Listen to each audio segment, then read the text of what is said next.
বাচ্চারা, তোমরা জানো কি পৃথিবীর ঘূর্ণন কিন্তু আগের মতো তাড়াতাড়ি হয় না। কি বলছেন স্যার? মানে পৃথিবী ঘুরছে ধীরে ধীরে? একদম ঠিক। প্রতিদিন খুব সামান্য করে হলেও পৃথিবী একটু করে ধীর হচ্ছে। এর ফলে আমাদের দিনরাত্রি একটু একটু করে বড় হচ্ছে।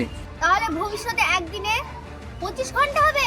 হয়তো একদম তেমন নয়, কিন্তু বিজ্ঞানীরা বলেছেন প্রতি 100 বছরে 1.7 মিলিসেকেন্ড করে দিনরাত্রি বড় হচ্ছে। মানে সময়ের সাথে পৃথিবীর ঘূর্ণন ধীর গতিতে চলছে। কিন্তু এটা কেন হচ্ছে স্যার? খুব ভালো প্রশ্ন। এর প্রধান কারণ হলো চাঁদের টান বা গ্র্যাভিটেশনাল ফোর্স। চাঁদ পৃথিবীর উপর জোয়ার ভাটা সৃষ্টি করে এবং তার ফলে ধীরে ধীরে পৃথিবীর ঘূর্ণন আস্তে হয়ে যায়। তাই বলে দিন লম্বা হয়ে যাচ্ছে? হ্যাঁ, কোটি কোটি বছর আগে যখন পৃথিবী প্রথম তৈরি হয়েছিল তখন একদিনের সময় ছিল 18 ঘন্টা। ও মানে আমাদের 24 ঘন্টা দিন একদিনে আরো বড় হতে পারে? একদম, প্রকৃতি সময়কে বদলে দেয় ধীরে কিন্তু নিশ্চিতভাবে।